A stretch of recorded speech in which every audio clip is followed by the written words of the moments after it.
할렐루야, 좋은 아침입니다. 오랜만에 인사드리고요. 여러분들 기도해 주셔서 무사히 파나마 꾸나족 원주민 선교 잘 다녀왔습니다. 계속해서 선교를 위해서 기도해 주시는 우리 모두가 되기를 원합니다.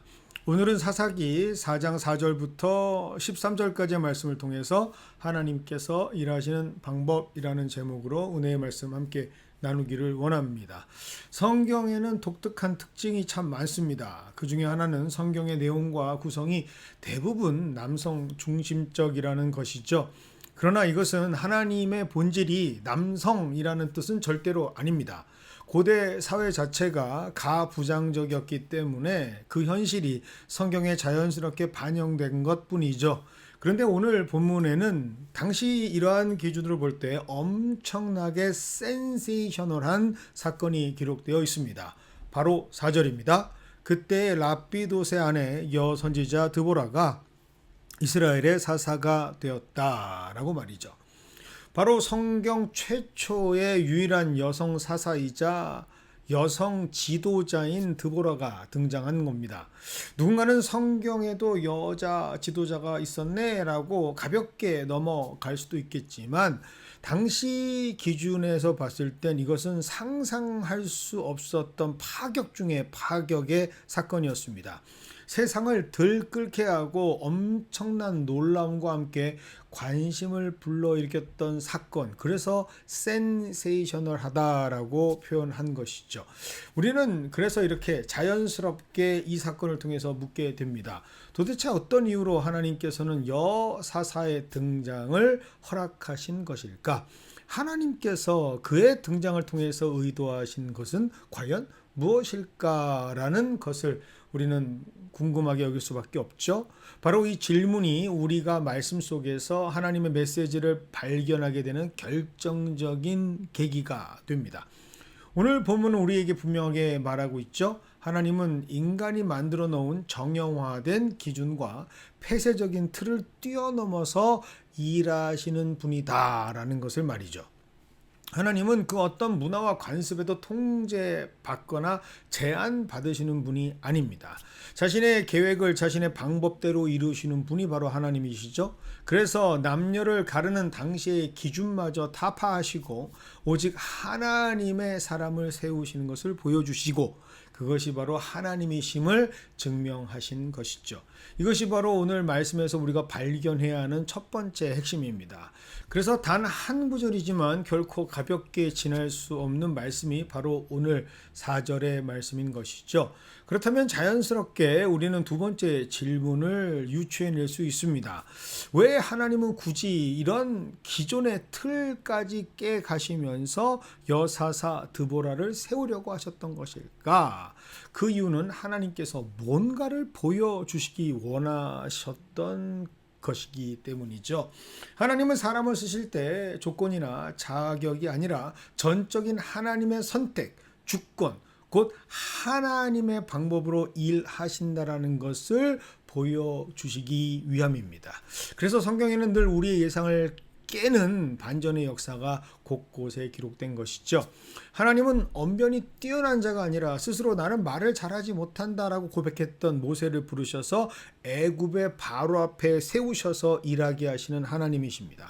하나님은 이스라엘의 12지파 중에서도 가장 작다고 무능하다고 여겨졌던 므낫세 지파, 그 중에서도 가장 약하고 겁 많았던 기돈을 사사로 세우셔서 승리하게 하셨던 하나님이시죠. 하나님께서는 사무엘을 통해서 이새의 집에 기름을 부려 하실 때 훤칠하고 름름했던 수많은 형들을 다 지나치게 하십니다. 그리고 아버지에게도 인정받지 못했던 그저 들에서 양을 치던 막내 다윗을 불러오게 하셨죠. 그리고 그를 기다리시다가 결국에는 그에게 기름을 부으시며 너는 내가 사랑하는 자다라고 인정하십니다. 하나님은 학식 있는 서기관이나 존경받는 랍비들을 선택하신 것이 아니라 갈릴리 바다에서 그물을 던지던 무명의 어무들, 미천하고 비천했던 미제라블들을 부르셔서 세상을 뒤엎는 제자가 되게 하시고 사도로 세우시는 역전하시는 하나님이셨죠. 그리고 마침내 세상이 보기에 가장 약하고 수치스러웠던 사형의 틀, 십자가라는 방법으로 온 세상을 구원하십니다. 드보라 역시 그 큰 흐름 속에 또 하나 제시되어져 있는 예시죠.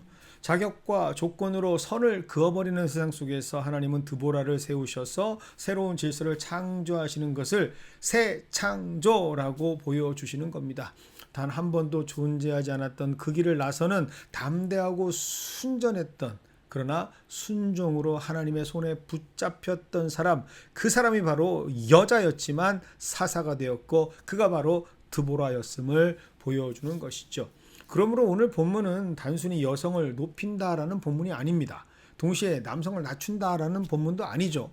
그저 하나님이 어떤 분이신지를 보여주는 하나님의 자기소개서와 같은 말씀이 바로 오늘 본문의 말씀입니다. 또 오늘 본문을 보면 또 하나 흥미로운 말씀이 기록되어 있습니다. 5절입니다. 이스라엘 자손은 그녀에게 나아가 재판을 받더라. 여기서 재판을 받다라는 것은 단순한 법률적인 행동을 했다라는 것이 아닙니다. 당시 사사라고 하는 직분은 옳고 그름을 판단하는 재판관인 동시에 하나님의 뜻을 백성들에게 전하는 영적인 지도자의 직분이었습니다. 그런데 놀라운 사실은 당시 사람들을 계수할 때 그 대상조차 되지 못했던 여성 드보라에게 백성들이 나와 하나님의 뜻을 물었다라는 것이죠. 그리고 드보라 역시 그 자리에 설 수 있었던 이유가 무엇이었음을, 어떤 힘이 있어서 그런 일을 감당했다라는 것을 성경은 분명하게 전하고 있습니다. 그것은 바로 그녀가 단 한 번도 자신의 의견을 말하지 않았다라는 것이죠. 그녀의 입은 언제나 하나님의 말씀을 선포하는 하나님의 통로였습니다. 이것이 바로 이 시대에 필요한 영적 지도자의 모습이죠. 바로 본문의 드보라가 그런 사람이었습니다. 이를 상징하는 것이 5절의 드보라가 종려나무 아래에 거주하였다라는 기록입니다. 드보라는 종려나무 아래에서 백성들을 만납니다. 왕궁도 아니고 화려한 집무실도 아니었죠. 뜨거운 햇빛과 황폐한 바람이 부는 종려나무 아래에서 그들을 만납니다. 성경에는 종려나무가 승리와 평안을 상징한다라고 기록하고 있습니다. 드보라는 이것을 분명히 알고 있었죠. 백성에게 필요한 것은 사사, 그 직분을 가진 자기와 같은 사람이 아니라 자신을 통해서 말씀하시는 하나님, 생명의 말씀이라는 것을 말이죠. 그래서 그녀는 그 어둡고 힘든 자리를 떠나지 않고 지키면서 거룩하신 하나님의 뜻을 기꺼이 백성들에게 전했던 것입니다. 사랑하는 연합의 성도 여러분, 이러한 드보라 같은 사람이 만약 우리 교회 공동체 가운데 있다면 과연 여러분은 어떻게 그를 대하시겠습니까? 그 사람이 여자라는 이유로 그를 절대로 세울 수 없다라고 여러분 말하실 수 있겠습니까? 여자니까 장로가 안 돼. 여자니까 당회원으로 세워지면 안 된다라고 그렇게 말씀하실 수 있겠습니까? 하나님은 지금 이 시대, 이 교회 가운데 누구를 통해 일하고 계시고 일하기를 원하실까요? 어쩌면 오늘 본문은 바로 우리 교회의 상황, 공천을 앞두에 두고 있는 우리를 향한 질문일 수도 있겠습니다. 그리고 오늘 우리는 이 질문 앞에 솔직해지기를 소망합니다. 혹시 우리가 하나님보다 더 견고한 틀을 세워놓고 그 틀 안에서 하나님을 가두려, 제한하려 하고 있지는 않는가라는 질문을 던져봅니다. 여자는 안 된다. 지금까지 이런 전통이 없었다. 그러니 앞으로도 우리는 우리의 전통을 지켜야 한다라고 말하는 것, 그것이 정말 하나님의 뜻일까요? 아니면 우리에게 익숙해져 버린, 이미 우리에게 체득화되어 버린 그러한 모습들을 그저 하나님의 뜻이라고 착각하며 붙들며 아집을 부리고 있는 것은 아닐까라는 생각을 해봅니다. 드보라 시대에도 사람들은 분명히 말했을 것 같습니다. 여자가 어떻게 사사가 될 수 있는가? 그러나 하나님은 그 모든 인간의 기준과 관습을 뛰어넘어서 당신의 사람을 세우셨고 그 결과 이스라엘은 승리하고 평안을 얻게 됩니다. 성경에는 이러한 하나님의 새 일하심을 끝까지 가로막았던 사람들을 또 등장시키며 우리에게 설명하죠. 그 대표적인 예가 바로 느헤미야서의 도비앗과 산발락이라는 인물입니다. 느헤미야가 무너진 성벽을 재건하려고 할 때 그들은 조롱하고 위협하면서 하나님의 일을 방해했습니다.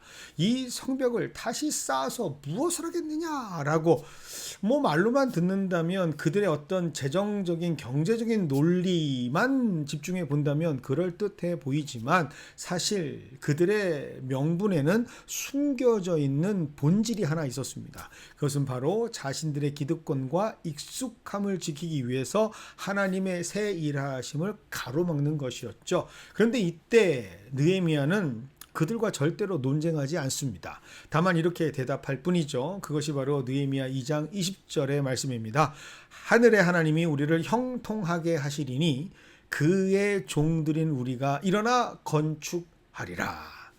그는 방해자들과 다투는 대신에 하나님이 이미 시작하신 일에 집중하며 계속해서 그 일을 해 나갑니다.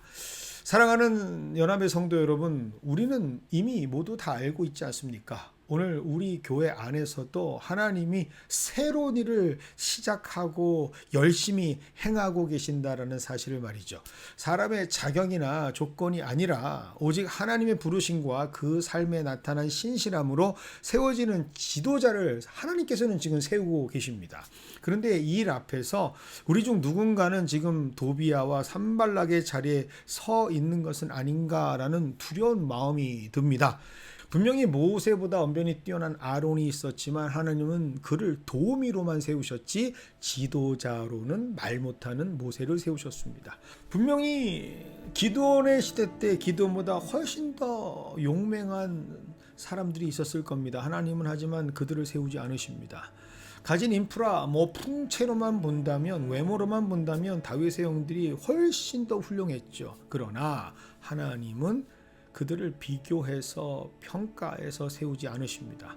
하나님의 부르심은 애초부터 누가 더 나은가를 알아보는 경연이 아니라 하나님의 주권적인 선택으로 세워진다라는 것을 우리는 성경에서 분명히 보았습니다. 우리가 물어야 할 질문은 이 사람의 입술에서 하나님의 말씀이 지금 드러나고 있는가? 그의 삶에서 하나님의 신실함의 열매가 맺어지고 있는가라는 것이지 그가 남자이냐 여자이냐라고 하는 것은 중요한 것이 아닙니다. 그가 나이가 많으냐 나이가 적으냐 그건 중요한 것이 아닙니다. 분명히 말씀드립니다. 이것은 여성을 높이자라는 운동도 아니고 남성을 낮추자라고 하는 운동도 아닙니다. 이것은 하나님이 어떤 분이신지를 다시 한번 확인하는 일이죠. 드보라는 자기 의견을 말하지 않았고 오직 하나님의 뜻을 전하는 통로였습니다. 우리 교회의 이 걸음 역시 사람의 뜻을 관철시키는 것이 아닌 하나님께서 행하시는 신실함과 부르심을 인정하는 걸음으로 함께하고 있다는 것을 꼭 깨닫는 저와 여러분이 되기를 원합니다. 그래서 우리는 이제 결단해야 하죠.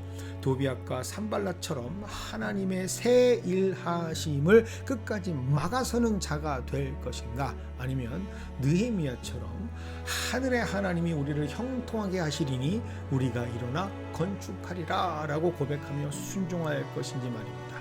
종려나무 아래서 하나님의 뜻을 선포했던 드보라처럼 오늘 우리 교회도 화려한 명분이나 오래된 전통을 자랑하는 것이 아니라 오직 하나님이 누구를 세우고자 하시는 것인지 귀 기울이는 공동체가 되기를 원합니다. 사랑하는 성도 여러분, 하나님은 어제도 오늘도 그리고 내일도 동일하신 분이기 때문입니다. 그분은 여전히 우리가 세워놓은 틀과 기준을 뛰어넘어서 일하고 계시는 분입니다. 우리에게 필요한 것은 더 견고한 담을 쌓는 것이 아니라 하나님이 지금 어디를 향해 이끌고 계시는지, 어디를 향해 우리를 부르고 계시는지를 분별할 수 있는 겸손함입니다.